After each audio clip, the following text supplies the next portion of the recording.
السلام علیکم عزیز طلباء، آج کی ہماری اردو کی ویڈیو 7ویں جماعت کے لیے ہے اور آپ کی درسی کتاب اپنی زبان کے صفحہ نمبر 145 پر یہ آپ کا سبق ہے۔ اس کتاب کا آخری سبق نمبر 21 خواجہ قطب الدین بختیار کاکی رحمۃ اللہ علیہ۔ حضرت خواجہ قطب الدین بختیار کاکی رحمۃ اللہ علیہ کے سلسلے میں کچھ چند باتیں جو میں نے یہاں پر بورڈ پر لکھی ہیں، ان کو ذرا دھیان سے دیکھ لیجیے اور اس کے ساتھ میں آپ کو کچھ سبق کے بارے میں بتاؤں گا۔ تو حضرت خواجہ قطب الدین بختیار کاکی رحمۃ اللہ علیہ چشتیہ سلسلے کے قاری درویش تھے۔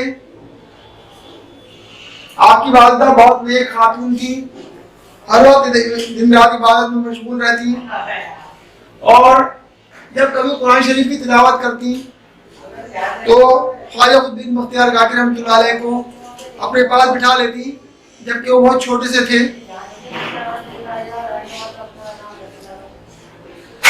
حضرت خواجہ قطب الدین بختیار کاکی رحمۃ اللہ علیہ بھی صرف 2.5 سال کے تھے کہ ان کے والد کا انتقال ہو گیا۔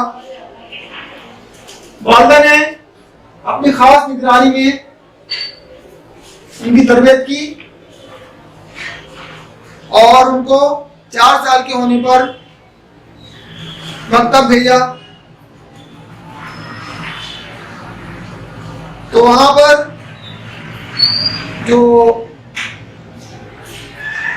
مدرس تھے انہوں نے حضرت خواجہ قطب الدین بختیار کاکی رحمۃ اللہ علیہ کو درس دینا شروع کیا تو غیب سے ایک آواز آئی، اے خواجہ ٹھہرو، کچھ دیر ٹھہر جاؤ۔ قاضی حمید الدین ناگوری رحمۃ اللہ علیہ آتے ہیں، وہی بختیار کاکی رحمۃ اللہ علیہ کو پڑھائیں گے۔ خدا کے حکم سے کچھ ہی دیر بعد وہاں قاضی حمید الدین ناگوری رحمۃ اللہ علیہ تشریف لائے اور بختیار کاکی سے پوچھا کہ کیا پڑھو گے؟ اس پر بختیار کاکی رحمۃ اللہ علیہ نے جو اس وقت صرف 4 سال کے تھے قرآن شریف کی ایک آیت پڑھ کر سنا دی، جس پر قاضی حمید الدین ناگوری رحمۃ اللہ علیہ بہت حیران ہوئے اور ان سے پوچھا کہ تمہیں قرآن کی آیت کیسے یاد ہوئی اتنی چھوٹی عمر میں؟ تو انہوں نے بتایا کہ میری والدہ کو آدھا قرآن شریف حفظ یاد ہے اور مجھے سنتے سنتے یاد ہو گیا ان سے۔ یہ جاننے کے بعد قاضی حمید الدین ناگوری رحمۃ اللہ علیہ نے بہت جلد باقی آدھا قرآن شریف بھی حفظ کرا دیا۔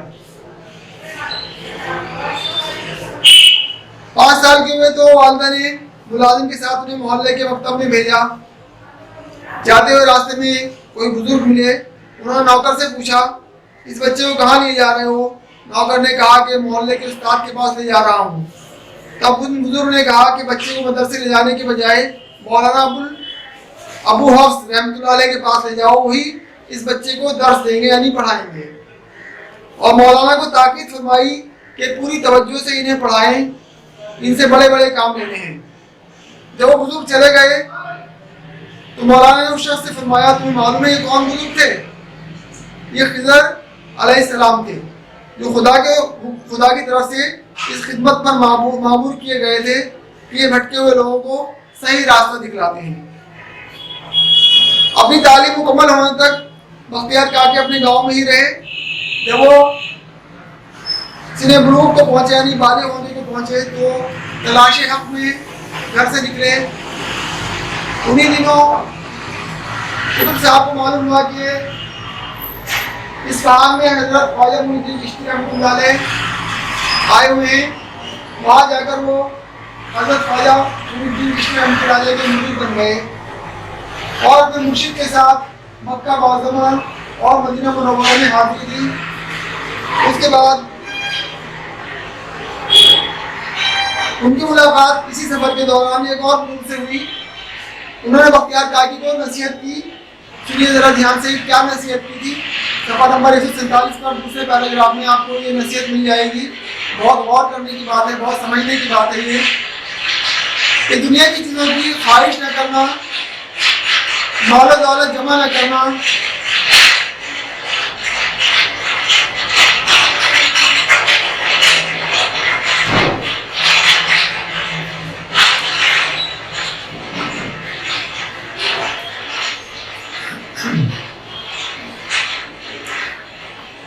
جو سفر کیا حضرت قطب الدین بختیار کاکی رحمۃ اللہ علیہ، سفر کے دوران ایک اور بزرگ سے ان کی ملاقات ہوئی. وہاں انہوں نے ان بزرگ نے نصیحت کی. سنیے دھیان سے کیا نصیحت کی. بہت غور کرنے کی بات ہے، بہت سمجھنے کی اور اس کے اوپر عمل کرنے کی بات ہے. دھیان سے سنیے. صفحہ نمبر 147 پر دوسرے پیراگراف میں یہ نصیحت آپ کو لکھی ہوئی مل جائے گی. کیا کہا ان بزرگ نے خواجہ قطب الدین بختیار کاکی رحمۃ اللہ علیہ سے؟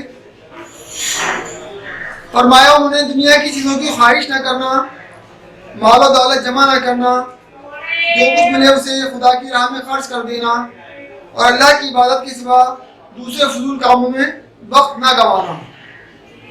یہ نصیحتیں کی انہوں نے.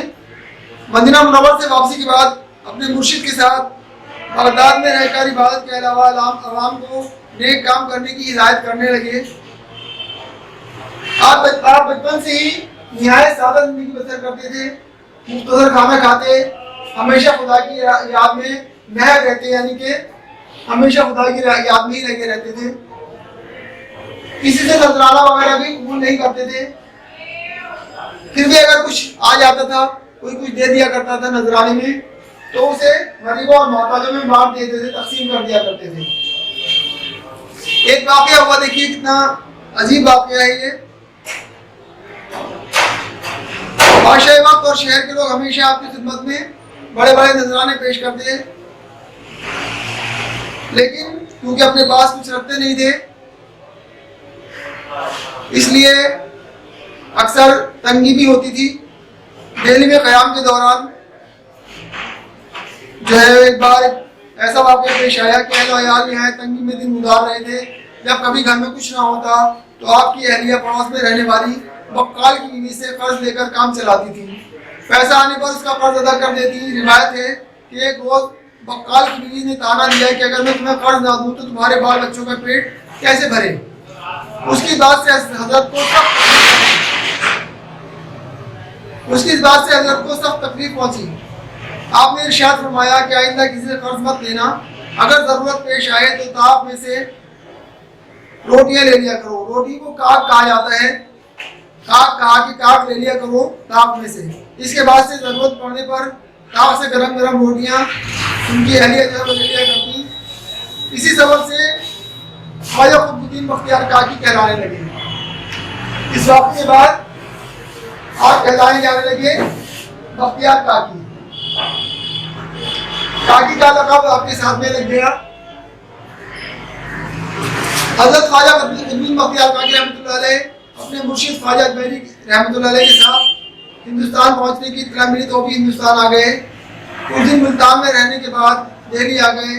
اس وقت دہلی میں بادشاہ شمس الدین التمش کی حکومت تھی، اس کا دور تھا. آخر وقت تک پھر حضرت قطب الدین بختیار کاکی رحمۃ اللہ علیہ دہلی میں رہے اور بادشاہ بھی ان کی بہت عزت کرتا تھا. عوام و خواص سب آپ سے عقیدت رکھتے، آپ کے دربار میں سب کو یکساں یعنی ایک جیسا مقام حاصل تھا اور سبھی لوگ آپ کے گرویدہ تھے. دہلی پہنچنے کے بعد آپ نے اپنے مرشد خواجہ اجمیری رحمۃ اللہ علیہ کو خط لکھا اور اجمیر آنے کی اجازت چاہیے کہ میں آپ کے پاس اجمیر آنا چاہتا ہوں. مرشد نے انہیں دہلی میں ٹھہرنے کا مشورہ دیا تاکہ وہاں لوگوں کی خدمت کر سکیں. ایک دفعہ واقعہ ایسا ہوا کہ حضرت خواجہ اجمیری رحمۃ اللہ علیہ کسی وجہ سے دہلی تشریف لائے تو انہوں نے بختیار کاکی کو اپنے ہمراہ یعنی اپنے ساتھ لے جانا چاہا. یہ خبر سنتے ہی پورے شہر کے لوگ اور خود بادشاہ بھی حضرت خواجہ اجمیری رحمۃ اللہ علیہ کے پاس آئے اور ان سے گزارش کی کہ حضرت بختیار کاکی رحمۃ اللہ علیہ کو اجمیر نہ لے جائیں. حضرت خواجہ اجمیری رحمۃ اللہ علیہ نے لوگوں کی جب یہ حالت دیکھی تو فرمایا بابا قطب تم دہلی ہی میں رہو، تمہارے دہلی چھوڑنے سے یہ سب لوگ سنجیدہ ہو جائیں گے اور میں نہیں چاہتا کہ تم ان کے دلوں کو دکھاؤ. خواجہ قطب الدین بختیار کاکی رحمۃ اللہ علیہ کی وفات 1237 میں ہوئی. آپ کا مزار مہرولی دہلی میں ہے. مہرولی کا علاقہ دہلی جو ہے یہاں پر ہے. دن رات یہاں پر لوگوں کا ہجوم رہتا ہے اور آپ کی بزرگی کا فیض جاری ہے. تو یہ تھا سبق، بہت سمجھنے والا اور بہت نصیحت آمیز. اس کو آپ ایک بار اور پڑھیے گا دھیان سے. اس کے بعد اس کے الفاظ معنی کریں گے آپ اپنی